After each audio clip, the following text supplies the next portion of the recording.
Welcome to Big Little Stories. I'm Ivy Sharmetz. My guest today is a three-time Emmy Award-winning television director who spent years using the camera lens to masterfully connect stories with audiences. Then, Mary Madeiras turned that lens inward. Her new book, The Akashic Way, is about what happens when we slow down, listen, and begin to understand our own lives in a deeper, more meaningful way. Mary, thank you so much for being here. I showed you, I am into this book, and I'm so excited to talk with you about it. But I want to start, I think the best place for us to start is with you and your journey. You are, as I mentioned, a very accomplished creator. When did you know that was something that you wanted to do? You mean the Akashic Records or just your in your TV career? How did that happen for you? Oh, well, it happened actually out of, first of all, thank you for having me, Ivy. Nice to meet you here. Very nice. It started actually when I was little. I had a chaotic family, and I used to kind of run to my room and to get away from it all, and I would watch old movies. And in New York, there were movies that were on all night, old movies when I was growing up. And I got immersed. I just became immersed in the storytelling. It saved me. It helped me. And so I knew on some level that I really wanted to be involved in some way, shape, or form in storytelling. And so that's how it started. I majored in music in college. That's another story, but it informs everything that I do right now. But I then began, I was in New York, living in New York City, and I then took off and running. I got a job at WCBS TV in New York, the local station there. And I began as, they were known as secretaries then, not assistants. And I started there. Now that was news. And I did news and sports. And then I rose up. I became a production assistant, then an assistant director. And the more that I was immersed in, the power of storytelling, right. And I was at CBS when Dan Rather was there. It was really much different than it is right now. That's all I'm going to say. But I was always attracted to storytelling in terms of drama or even comedy. So I set my sight on, I want to be on soap operas because that was the next logical slide over. And I stuck to my intention and I manifested it. And I wound up working on 7 soap operas in New York and LA. And that's where I got the Emmy Awards. And one Emmy was for working on the Olympics with NBC in Korea. So that's where those came from. So you have this amazing, thriving, very successful career. And I know you're still involved in creating. But somewhere along the way, you realized you were looking for something more. What was that like? It wasn't one thing, right? It was a journey that sort of brought you to that place. Yeah. And again, it shoots back to, rewinds to when I was little. I was born into a Catholic family, and I didn't fully resonate with it. When you're little, you just you have to go along with it. But I do recall knowing, experiencing a presence that was greater. We called it God growing up. Now it's source, universe, creator, God. And I knew, I just could feel the essence of something loving me back. So now put that on hold. Then I go through all the, the growing up time and working in television. And then while I was still working on the soaps, and I think the last one was General Hospital that I was working on, I was overlapping at that time. I was out in LA, and I was always craving metaphysical stuff. I was attracted to Eckhart Tolle. Oprah was breaking that open. Those kinds of ascended masters that we have, I'll call them that. The Bruce Liptons, the Greg Bradens. It goes on and on. Deepak Chopra was big in the beginning. And so I was already doing that. I was overlapping it with my work, at the same time as my work.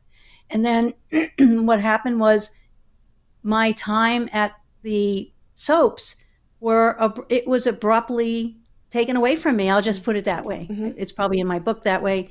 It's like the floor came out from under me. Here I had been doing this for years, at least 25 years.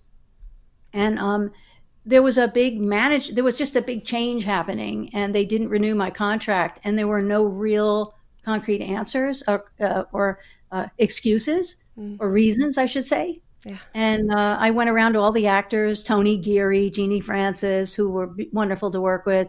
And I went to every one of them and I just said, "What is there something I'm missing here that I didn't do well or whatever?" Mm. And they thought I was joking. And they were like, "What do you mean?" And I said, "Well, I'm not being renewed." And they were like, "Oh, come on, you're fooling around." And I went, "No." And they all said to me, bless them all, "You're one of the best directors we ever had." That's all I needed to hear. I knew something else was happening, but I didn't know what. Right. So there I am. Floor comes out from under me, and then I was at a psychic reading, and this is where it all began. There was a being that was seen in the psychic reading over my shoulder, and he told the psychic that he oversees my Akashic records, and I didn't know what those were. Asked the psychic, and she said, "I'm not quite sure either, but that's what he says he does." So I went home and I started looking into it. And even then, it wasn't like choirs went off. I knew it though. Something was familiar to me about this realm, this Akashic realm. And so I still didn't pay attention.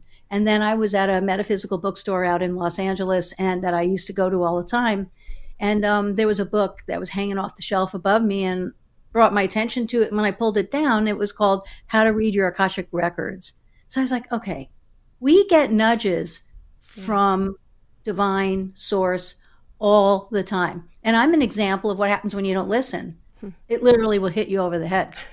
And so I just started reading and I began to open my records. And when I did, I would hear blocks of thought that were not mine. I knew they were not mine. And they were profound, amazing, beautiful. A lot of them are in the book.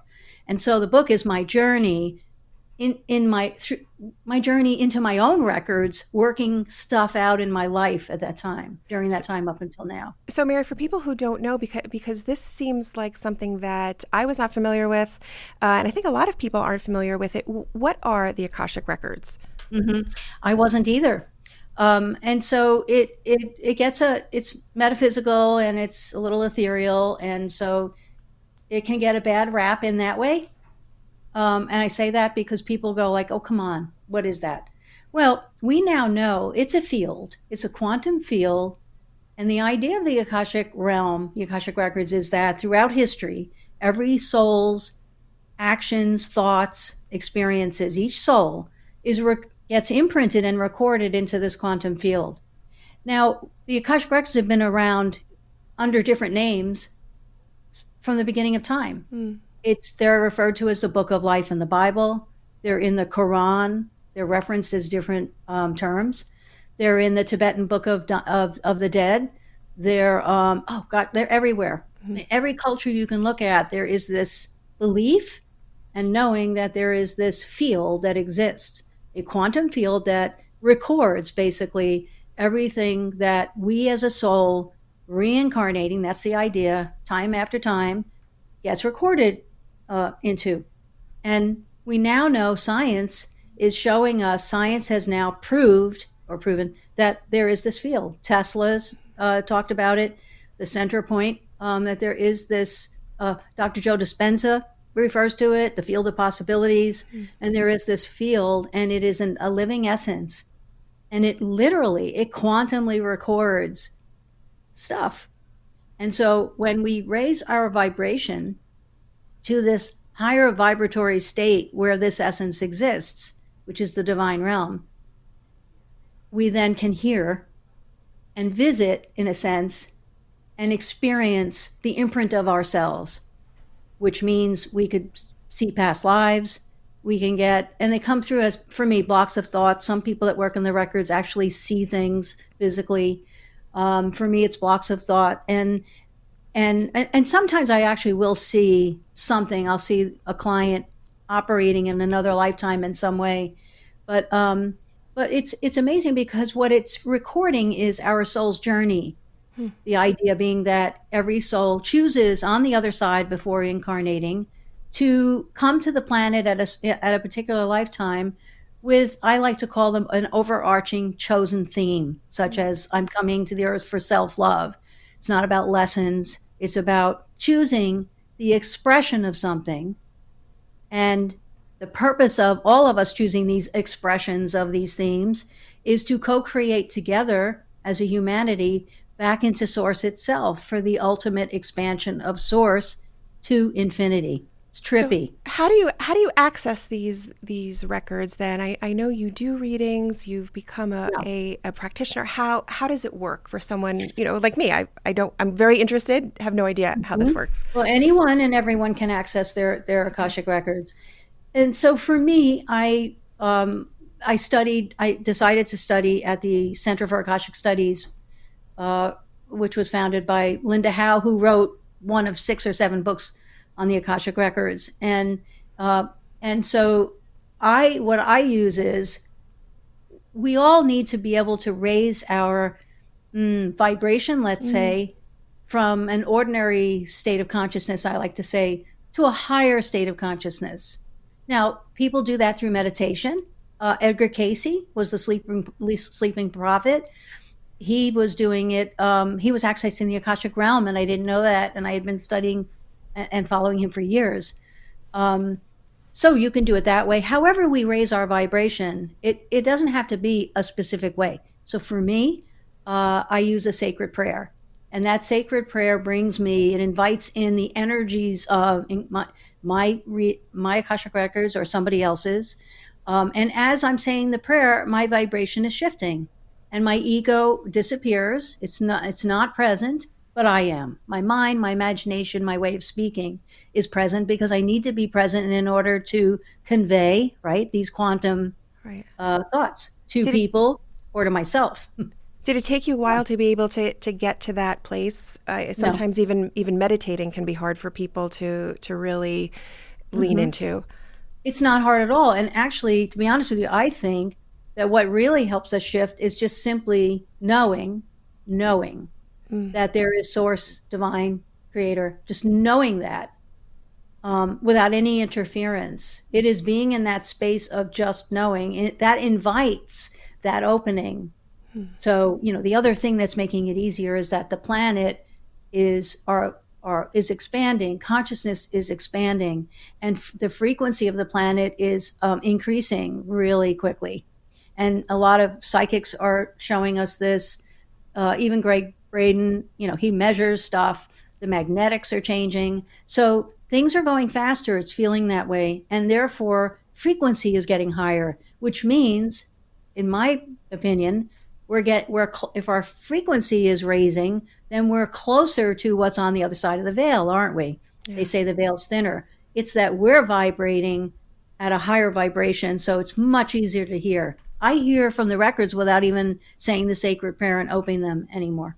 Wow. Wow. It's been Uh, happening lately for me. we're gonna take a very quick break. When we come back, I want to dive into some of the things that you talk about in the book because it's Okay. fascinating. And I have to say that one of my favorite things um, is something that I feel like I've said without before I even read the book is every part of your story plays a key role in your soul's hidden path. The thought of that just makes my heart smile, and I feel very connected to Yep. that. So we're gonna take a quick break. We come back. We'll talk more with Mary Madeiras and the Akashic Way. Be right back.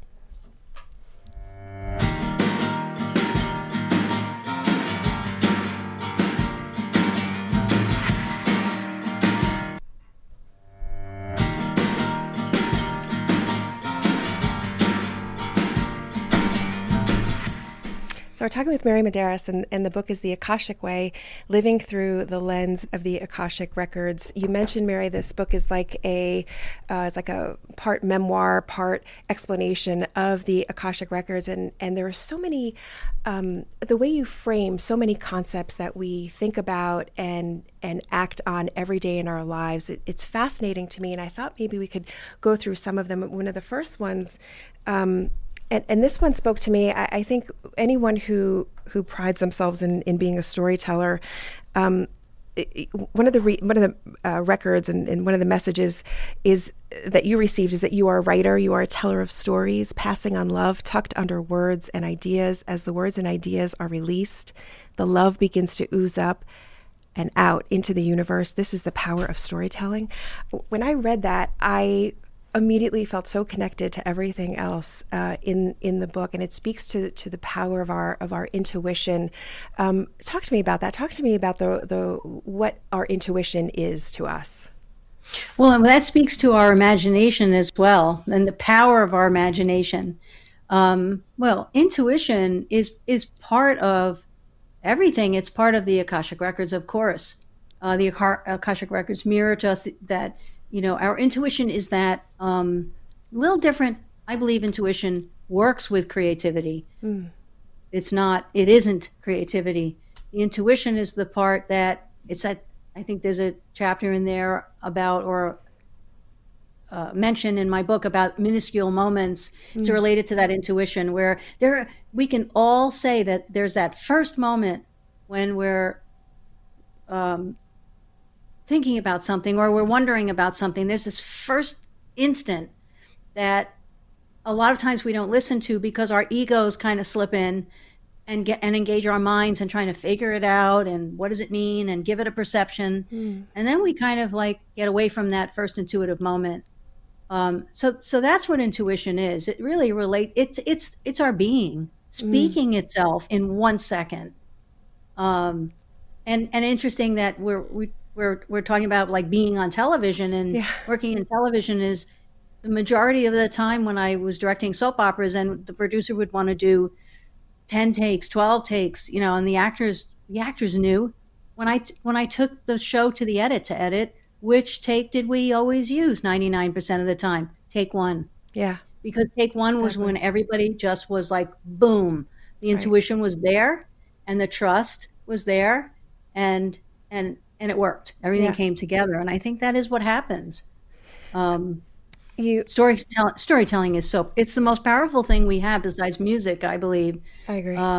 Right? Yeah. I agree. 100%. You also talk about ego. You say the ego cloaks itself in clever disguises, blending with collective fear until it becomes what the records refer to as a massive soup ego.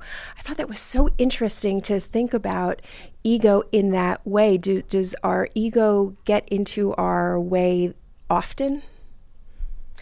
Well, the records also will, this is trippy, but they also show us, or divine shows us, that the ego is not real.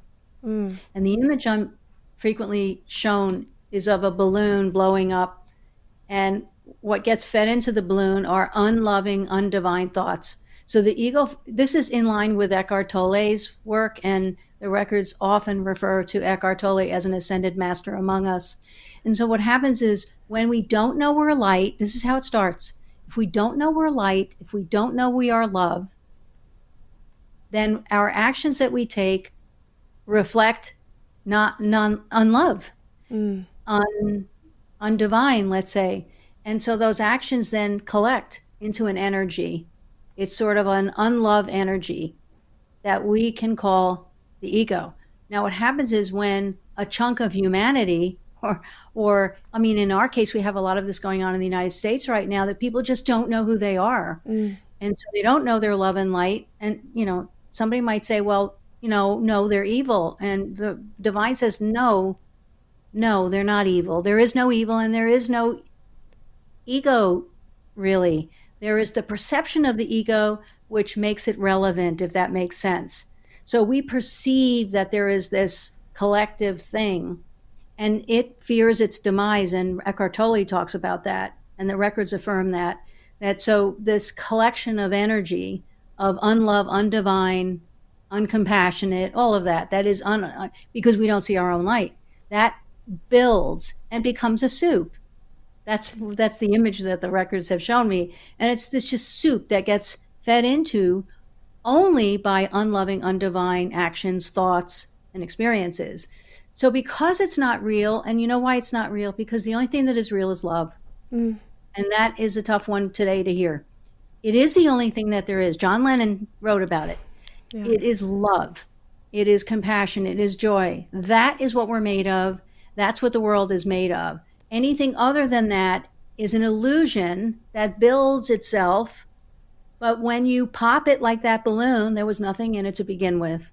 So that's where the soup will, I think the records refer to it as, it just gets fed this unloving stuff, energy-wise, and then it rots. It will rot. And all we have to do is actually like take an arrow like Cupid and shoot love right into it, and it will pop. And look what love does to unloving actions. And I think in the book also you talk about how when you do something from a place of non-love, that's also where fear comes from.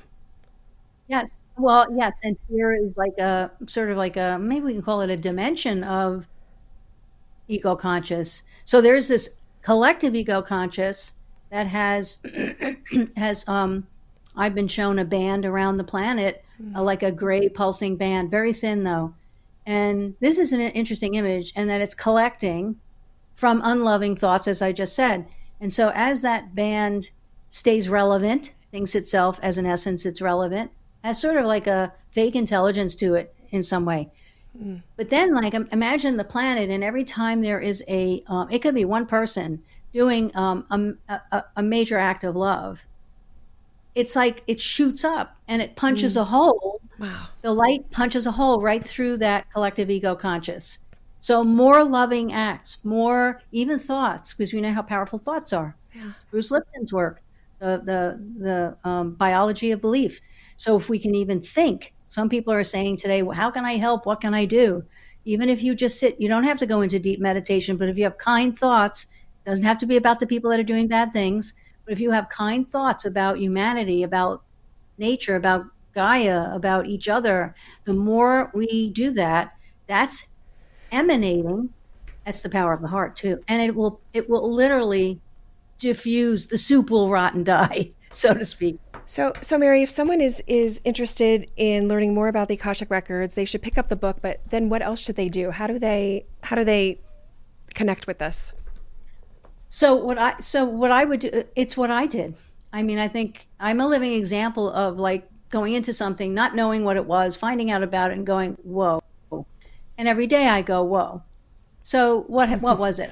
You do as much research as possible, meaning just like go online or go into bookstores and see what's out there.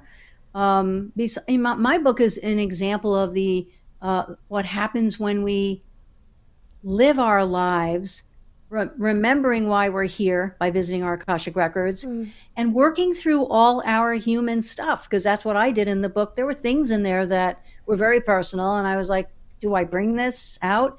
And I've had people come to me and say, oh my gosh, I'm so glad you wrote about that because I'm dealing with it. So I realized that I'm a living, breathing example of what happens when you visit that aspect of yourself. So read books, look online, and what I want to do is listen to themselves, feel what it feels like when you're reading about the records. If you're feeling like, wow, I know this, there's something about it, and you can't stop thinking about it, then just start researching where to study. There are places, and studying it is not studying about the records. The work in my getting those accreditations was really my spending months and months opening my own records to heal my own wounds and to process blockages, perceived blockages that I had. Because there is a new message that the records are talking about. I've been shown the new earth too, and it's magnificent. And one new message is that our traumas, we all have experienced various forms of trauma. I don't know anyone who hasn't. And it could be from a past life, or it could be when we were younger. So our traumas, our perceptions of the trauma, that's not to invalidate, and the records say this, that there may have been pain, discomfort, but those traumas have a role. Once we separate the energy of the trauma event itself, like just pull, and we do this in the records, working in the records. When we separate the energy of the trauma from the trauma itself, the event, then it becomes this useful asset, and it feeds right into, it has a role. We don't want to get rid of it. It's part of who we are. But it feeds into the chosen role that we have and that we're living out on the planet. So that's brand new. That's a brand new concept. That's amazing, Mary. I feel like we could talk about this for hours. We end each of these shows with very quick rapid fire. We try to do it in like 15 seconds. We call them 3 big little questions. Are you ready? Yep. It's a way for us to get to know people better. How do you get yourself out of a bad mood? I Love Lucy. Perfect. What's your go-to karaoke song? Oh, Queen. We are the You're the champions. Perfect. And what is your? I know you are familiar with New Jersey. What is one of your favorite spots in New Jersey? Well, actually, can I name one that's not there anymore? Sure, of course. Okay, it was Palisades Amusement Park when I Oh, was little. yeah. Perfect. Hmm. Mary Madeiras, The Akashic Way, living through the lens of the Akashic Records. Thank you so much for joining us. This has been fascinating, Oh, and good. it's really an incredible book and an incredible way to think about life and connect. So thank you so much. I appreciate it, and I appreciate you. Thank Of you. course, thank you. That'll do it for today's Big Little Stories. I'm Ivy Sharmas. Be sure to check us out on Instagram at Big Little Stories Show. I will see you next time.